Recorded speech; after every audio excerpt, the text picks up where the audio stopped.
வாழ்க வளமுடன். ஹாய் சகோஸ், இதயம் மீட்டும் மெல்லிசை போல உங்கள் மனதை மயக்கப் போகும் எழுத்தாளர் தீபா பாபு அவர்களின் கற்பனை சிதறல்களுக்குள் நம் பயணத்தை தொடங்கலாமா? அத்தியாயம் 9. ஐயோ தாத்தா, என்ன நினைச்சிட்டீங்க நீங்க? நம்ம உடம்பே 70% நீரால ஆனது. மனுஷன் சாப்பிடாம கூட சில வாரம் உயிர் வாழ முடியும். ஆனா 3 நாளைக்கு மேல தண்ணீர் குடிக்காம இருந்தா அவ்வளவுதான், கதை முடிஞ்சது. ஒரு நாளைக்கு நமக்கு தேவையான சராசரி தண்ணில 25% நாம தினமும் சாப்பிடுற ஆரோக்கியமான உணவுல இருந்தே கிடைச்சிருது.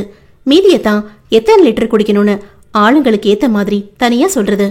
உடல் உழைப்பு இல்லாதவங்க, வெளியில அதிகம் வேலை செய்யாதவங்க எல்லாம் சாதாரணமா 2 லிட்டர் குடிச்சா போதும்.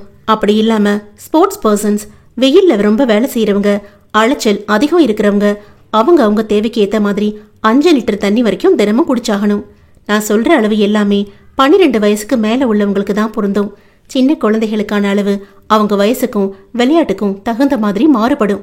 நீங்க கேட்டீங்கல்ல, சரியா தண்ணி குடிக்கலனா எல்லாம் வியாதி வருமான்னு, என்னென்ன பாதிப்புகள் வரும்னு சுருக்கமா சொல்றேன், நல்லா கேட்டுக்கோங்க என்ற நதியாவை அவசரமாக இடைமறித்தார் கோபால். ஒரு நிமிஷம் இருங்கம்மா, நான் இதை ரெக்கார்ட் பண்ணிக்கிறேன். எனக்கு தெரிஞ்சவங்களுக்கு எல்லாம் இதை போட்டு காண்பிச்சு அவங்களுக்கும் விவரம் சொல்ல சரியா இருக்கும். அப்பப்ப ஏதாவது சந்தேகம் வந்தா உங்களை நான் தொந்தரவு பண்ண தேவை இருக்காது பாருங்க என்று தன் அலைபேசியின் பதிப்பு செயலியை திறந்தார் அவர். நம்ம உடம்புல போதிய அளவு நீர் இல்லைன்னா முதல்ல அது ரத்த ஓட்டத்தை தான் பாதிக்கும். எப்படின்னு கேட்டீங்கன்னா, ரத்தத்தோட அடர்த்தி குறையறதால அதோட வேகம் தடைப்பட்டு உடல் உறுப்புகளோட செயல்பாடு குறையும். சீரான ரத்த ஓட்டம்தான் ஹார்மோன் சமநிலை. தேவையான ஊட்டச்சத்தை எல்லா உறுப்புகளுக்கும் அனுப்புறது, உடல் வெப்பத்தை சரியா பராமரிக்கிறதுன்னு எல்லாத்தையும் கரெக்டா மேனேஜ் பண்ணும். இதெல்லாம் ஒவ்வொன்றா பாதிக்கப்படும் போது ஆட்டோமேட்டிக்கா நம்ம ஆர்கன்ஸோட செயல்பாடுகளும் தடைப்பட்டு புதுசா ஏதாவது நோயை இழுத்து விட்டுடும். தண்ணீர் பற்றாக்குறையால தலைவலி, மலச்சிக்கல், சரும வறட்சி, மூட்டு வலி, அஜீரணம், குறைந்த ரத்த அழுத்தம், உடல் பருமன் பிரச்சனைன்னு வரிசை கட்டி வரும். மூளை செயல்பாடுகள்ல இருந்து நோய் எதிர்ப்பு சக்தி வர அத்தனையும் பாதிக்கப்படும். நீங்க கவனிச்சிருப்பீங்க, சில பேருக்கு பயணங்களால கடும் தலைவலி வரும். அதே போல அடுத்த நாள் ஃப்ரீயா மலம் கழிக்க முடியாம மலச்சிக்கலையும் அவஸ்தப்படுவாங்க.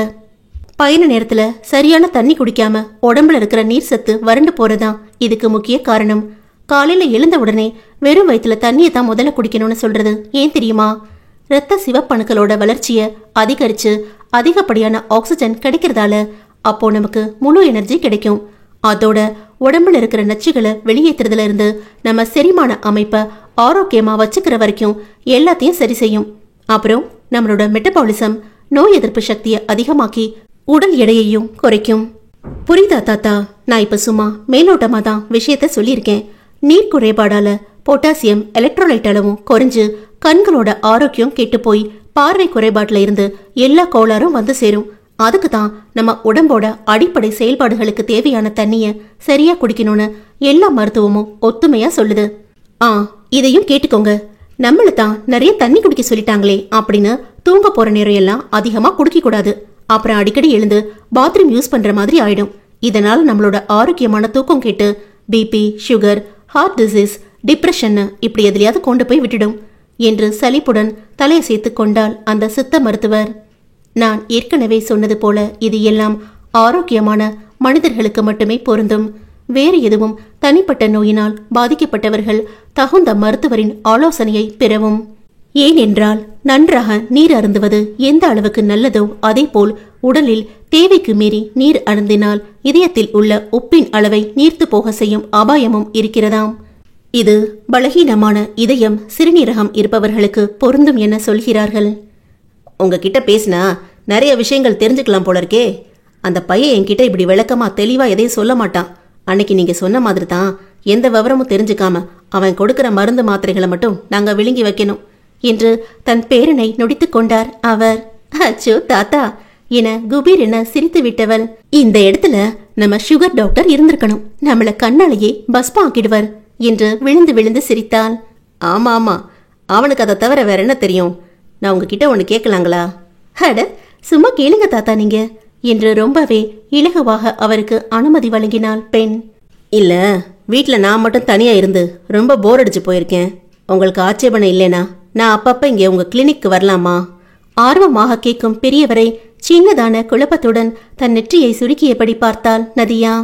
என்னம்மா, உங்களுக்கு எதுவும் சங்கடம்னா வேணாம். சேச்சே, அதெல்லாம் ஒன்றும் இல்லை தாத்தா. நீங்கள் வாங்க. பகல் நேரத்தில் அதிகமாக ஓட்டிட்டு தான் இருப்போம். உங்கள் பேரை அளவுக்கெல்லாம் இங்கே ஒன்றும் பிஸி இல்லை. அதுதான் உங்களோட சந்தேகங்களுக்கு என்னால் இவ்வளோ தூரம் விளக்கம் கொடுக்க முடியுது என்று கண் சிமிட்டி சிரித்தாள். அப்புறம் ஏம்மா உங்கள் முகம் ஒரு மாதிரி மாறி போச்சு? அது அது ஒன்றும் இல்லை தாத்தா, விடுங்க என்று தவிர்க்க முயன்றாள். இல்லையே, நான் பேசினதும் ஏதோ ஒரு விஷயம் உங்களை தொந்தரவு பண்ணிட்டது போல தெரியுதே. அப்பா, பயங்கர ஷார்ப் தான் நீங்கள். அதான் நம்ம சுகர் டாக்டரும் செம்ம டேலண்டாக இருக்காரா? அதான் அவன் ஒத்துக்க மாட்டாமா. நீங்கள் நம்ம விஷயத்துக்கு வாங்க. சின்ன தயக்கத்துடன், இல்லை, அது நீங்கள் தனியாக இருக்கிறதா சொன்னீங்களே, உங்கள் வீட்டில் வேறு யாரும் இல்லையா? சாரி, நான் அதிகப்படியாக கேட்குறதா நினச்சிக்க கூடாது. உங்களுக்கு சொல்ல விருப்பம் இல்லைனா சொல்ல வேண்டாம் என்றும் சேர்த்து அவசரமாக கூறினாள். அப்படியெல்லாம் எதுவும் இல்லைம்மா. நான் அன்னைக்கே சொன்னதான், உங்களை என்னால் வேத்து மனுஷியாக பிரித்து பார்க்க முடியல. என் வீட்டு பொண்ணு மாதிரி, பேத்தி மாதிரி தான் தோணுது. அவரின் அனுசரணையான பேச்சில் பளிச்சென்று மலர்ந்தவள். ஓ, அப்ப சொல்லுங்க என்றாள் ஆவலாக. சோர்வாக முறுவளித்தவர். வர்மனுக்கு அப்பா அம்மா இல்லம்மா. கை குழந்தையிலிருந்தே அவனை நானும் பாட்டியும் தான் வளர்த்தோம். இப்ப அவளும் இல்லாம நாங்க 2 பேரா சுருங்கியாச்சு என்றார் வேதனையுடன். நதியாவின் விழிகள் அவரை திகைப்புடன் பார்த்துவிட்டு அந்த நீரழிவு நோய் நிபுணனுக்காக பெரிதும் வருத்தம் கொண்டது. அந்த சில நிமிட நிசப்தத்தை தானே கழித்த பெரியவர், அதை விடுமா, எல்லாம் கடந்து வந்தாச்சு.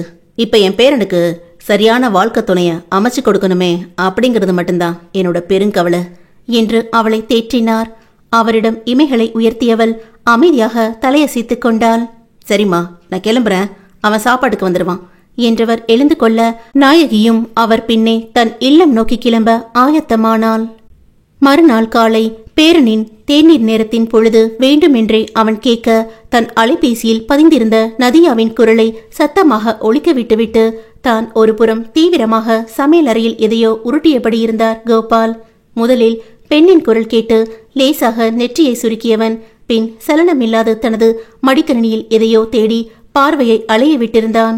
முகத்தை பாரு, சரியான கல்லுளி மங்க என வாய்க்குள் முணுமுணுத்தவாறு கை வேலையை தொடர்ந்தார் பெரியவர். முன்தினம் அவளின் மருத்துவமனைக்கு தான் சென்று வந்ததை அவர் தகவலாக சொல்லியிருக்க அவன் பெரிதாக அலட்டிக் கொள்ளவில்லை. அப்படியா என்பது போல் ஒரு பார்வையை மட்டும் அவர் புறம் வீசினான், அவ்வளவுதான். அந்த சித்த மருத்துவரின் விளக்கங்களை காற்றலையில் கேட்டுக்கொண்டிருப்பவனுக்கு அவனையும் மீறி மெல்ல முகம் இலகி போனது. சரியான சின்சியர் சிகாமணியா இருப்ப போல என்று எண்ணி தனக்குள் நகைத்து கொண்டான் மருத்துவன். அவள் விளக்கங்களை தொடர்ந்து, உங்ககிட்ட பேசினா நிறைய விஷயங்கள் தெரிஞ்சுக்கலாம் போலருக்கே என்ற தாத்தாவின் குரல் கேட்டு புருவங்களை சுருக்கியவன் அவரிடம் விழிகளை திருப்ப அவர் முகத்தில் சின்ன திடுக்கிடல் தோன்றியது. விறுவிறுவென்று அருகில் வந்தவர் தன் கைபேசியை கைப்பற்றுவதற்குள் அவர் பேரன் அதை லாவகமாக தூக்கியிருந்தான். என்னடா வர்மா, போனை கொடு என்றார் பதைப்பதைப்புடன். ஏன், இன்னும் ஆடியோ முடியல போலருக்கே. நான் கேட்கத்தானே இங்கே வச்சிங்க, முழுசா கேட்டுட்டு தரேன் என்றான் நக்கலாக. இல்லடா, அவ்வளோதான், டாக்டரோட விளக்கம் முடிஞ்சு போச்சு, இனி ஒன்றும் விஷயம் இல்லை என்று அவன் நிறுத்தி வைத்திருந்த அலைபேசியை பிடுங்க முயன்றார் அவர். விஷயம் இருக்கா இல்லையாங்கிறத நான் கேட்டு தெரிஞ்சுக்க போறேன். நீங்க போய் உங்க வேலையை பாருங்க. என் வேலையெல்லாம் முடிஞ்சு போச்சு, குக்கர்ல பொங்கலை வச்சுட்டேன் என்றார் வேகமாக. அப்ப போய் சட்னியை ரெடி பண்ணுங்க. ஒரு கணம் விழித்தவர், டேய், ஒரு வயசான மனுஷனை எப்படி வேலை வாங்குற நீ? அதெல்லாம் நான் செய்ய மாட்டேன், நீ போய் ரெடி பண்ணு என்று அவரும் மல்லுக்கு நின்றார். இப்ப ஏன் இவ்வளவு பதறீங்க நீங்க என்று கண்களை இடுக்கி அவரை சந்தேகமாக பார்த்தான் அருண்மொழி. உண்மைதான், அவருக்கு பதற்றமாகத்தான் இருக்கிறது. நதியாவின் விளக்கம் தாண்டி இவனை பற்றிய இருவரின் கேலி பேச்சுகளோடு சேர்ந்து இவர்களின் குடும்ப விவரமும் அதில் பதிவாகியிருப்பதை இவர் அறியவே இல்லை. ஒரு முறை கூட தான் கேட்காமல் நேரடியாக இவன் முன்னே போட்டுவிட்டது எவ்வளவு பெரிய தவறு என்று இப்பொழுது நொந்து கொண்டார். பதிலின்றி பரிதாபமாக நிற்பவரைக் கண்டு புன்னகை மலர்ந்தாலும் அடக்கிக் கொண்டவன் தனது மடிக்கணினியை ஓரமாக வைத்துவிட்டு சாவதானமாக பின்னால் சாய்ந்து அமர்ந்து அந்த ஆடியோவை திரும்பவும் ஓடவிட்டான். பேரனின் கையில் பொதிந்திருந்த அலைபேசியை வாங்க இயலாது மெதுவாக அந்த இடத்தை விட்டு நகர்ந்தார் அவர். மருத்துவ விளக்கத்தை தொடர்ந்த இருவரின் கேலி பேச்சுகளும் தன்னை குறிவைத்து இருப்பதில் செல்ல கோபம் கொண்டவன் அடுத்து தனது இழப்புகளை கேட்டு அவள் மௌனமாகி போனதில் இவன் தன் அமைதியை துளைத்தான். தாத்தா என்றான் காட்டுக்கத்தலாக. இதை எதிர்பார்த்தே இருந்தவர் அவசரமாக அவனிடம் விரைந்து வந்தார். என்ன செஞ்சிருக்கீங்க நீங்க? இப்படிதான் யாருன்னே முன்ன பின்ன தெரியாத பொண்ணுகிட்ட எல்லாம் நம்ம குடும்ப விஷயங்களை ஷேர் பண்ணுவீங்களா? இட்ஸ் ஹைலி ரெடிகுலஸ் என்றான் பல்லை கடித்து. இல்லடா, இந்த பொண்ணுகிட்ட மட்டும்தான் முதல்ல சொல்லியிருக்கேன், வேற யார்கிட்டயும் சொன்னதில்ல என்று பொறுமையாக பதில் கூறினார் கோபால். அப்படி அவ மட்டும் என்ன ஸ்பெஷல்னு இப்படி நிறைய சொதப்பி வைக்கிறீங்களோ தெரியல. போட்டுக்கிற மாத்திரையில இருந்து இதோ அவகிட்ட ஒளரி கொட்டின வரைக்கும் எல்லாம் சொதப்பியாச்சு. ஆமாடா, அவ எனக்கு ஸ்பெஷல் தான். கூடிய சீக்கிரம் உன்னையும் அப்படி உணர வைக்கிறேன், வாய் விட்டும் சொல்ல வைக்கிறேன். தனக்குள் தீவிரமாக பேரனிடம் சவால் விடுத்தார் அப்பெரியவர். அத்தியாயம் 10. சென்னையின் பெசன் நகர் எலியர்ஸ் கடற்கரை அருகில் உள்ள அஷ்டலட்சுமி திருக்கோவிலில் நேரம் காலை 6:30. தனது காரை பார்க்கிங் ஏரியா பார்த்து நிறுத்திய அருண்மொழி, இறங்குங்க தாத்தா என்றவாறு அதன் ஜன்னல் கண்ணாடிகளை மேலேற்ற ஆரம்பித்தான். பெரியவர் இறங்கிக் கொள்ள இவனும் வாகனத்தை தானியங்கி சாவியால் பூட்டிவிட்டு அவருடன் இணைந்து நடந்தான். ஞாயிறு விடுமுறை என்பதால் கடற்கரையை ஒட்டி அழகுற அமைந்திருந்த அக்கோவிலில் அந்த நேரத்திற்கே லேசான மக்கள் கூட்டம் அலைமோதியது.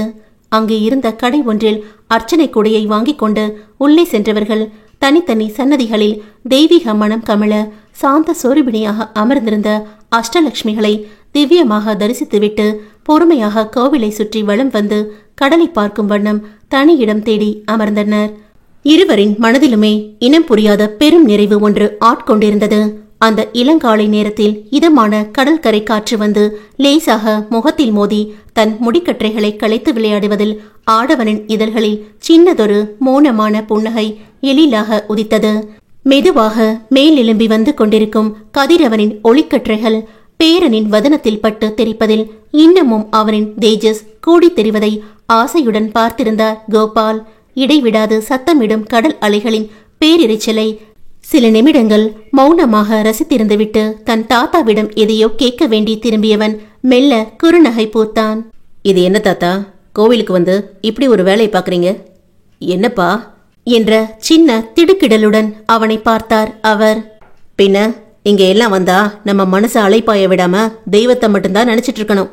நீங்க என்ன இப்படி சைட் அடிக்கிறீங்க? எனது நானா என வாயை பிளந்தவர், என்னடா சொல்ற என்று அவனிடமே விவரம் கேட்டார். இப்ப எதுக்கு என் முகத்தையே கண் சிமிட்டாம பாத்துட்டு இருக்கீங்க? ஓ, இதுக்கு ஏண்டா இப்படி சொல்லி பீதியை கிளப்புற? என்னமோ என் பேரை இன்னைக்கு கொஞ்சம் அழகா தெரியுறானேன்னு லேசா பார்த்து வச்சேன், அவ்வளவுதான் என்றார் முதியவர் அலட்டலாக. ஆஹா என்றவன் ராகம் இழுக்கும் பொழுதே சற்று தொலைவில் கேட்ட ஆர்ப்பாட்டமான குரல் ஒன்று அவனது கவனத்தை ஈர்த்தது. இங்க வேண்டாமா, அங்க உட்கார்ந்தாதான் நல்ல கடலை வேடிக்கை பார்க்க முடியும். ஏண்டி, எப்படியும் இன்னும் 1 மணி நேரத்துக்கு அங்க போய் தான் கொட்டம் அடிக்க போற. கோவையில் இருக்கிற இந்த 10 நிமிஷமாச்சும் கடவுளை பார்த்து உட்காந்து அமைதியா தியானம் பண்ண. மை டியர் மம்மி, ஒரு விஷயம் நல்லா புரிஞ்சுக்கோங்க.